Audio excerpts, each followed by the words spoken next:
है कि अगर एक देश एक चुनाव होता है, जैसे संभावनाएं लग रही हैं कि अभी 25 में जनगणना करवा करके और 26 में परिसीमन होकर के और 27 में जब उत्तर प्रदेश जैसे राज्यों में चुनाव होंगे तो उनके साथ पूरे देश में चुनाव हो सकते हैं। और उस हालात में अभी आज के दिन कोई मोदी का अल्टरनेट बीजेपी में भी नहीं दिख रहा। तो अगर 27 में ही चुनाव होते हैं, मोदी जी के भी दिमाग में हो सकता है एक बात चल रही हो कि 29 तक उम्र भी उनकी बढ़ेगी, तो उससे पहले ही क्यों ना 27 में चुनाव करा करके और जो है फिर से सरकार मेरे फेस पर आ जाए और फिर मैं 5 साल देश का प्रधानमंत्री और रह जाऊं।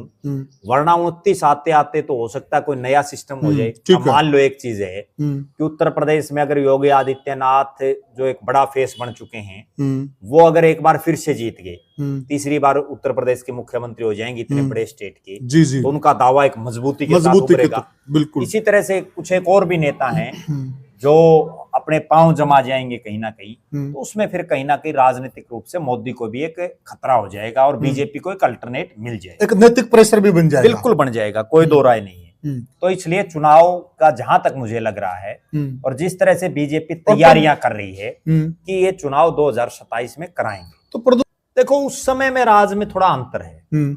उस समय कांग्रेस इतनी कमजोर नहीं थी जितनी आज है। और उस समय अटल बिहारी वाजपेयी के पास खुद की पार्टी के दम पर तो बहुत कम सीटें थी, बहुमत के नजदीक भी नहीं थे वो। उस समय तो कई 20-30 पार्टियों का एक अलायंस था एनडीए, बिल्कुल, और उसके माध्यम से वो चल रहे थे। फिर वो एनडीए में भी कुछ पार्टियां छोड़ करके चली गई बिल्कुल। तो उस समय की तो सरकार सिर्फ जो है बैसाखियों के सहारे थी पूरी तरह से।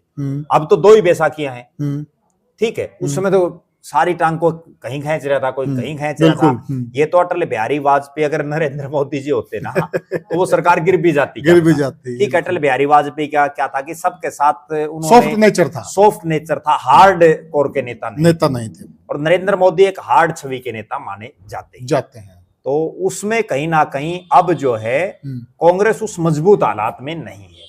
और उस समय क्षेत्रीय दल भी बड़े मजबूत थे, बड़े अक्ष तरफ थे क्षेत्रीय दलों में। अब तो जो है क्षेत्रीय दल भी धीरे धीरे कमजोर हो रहे हैं।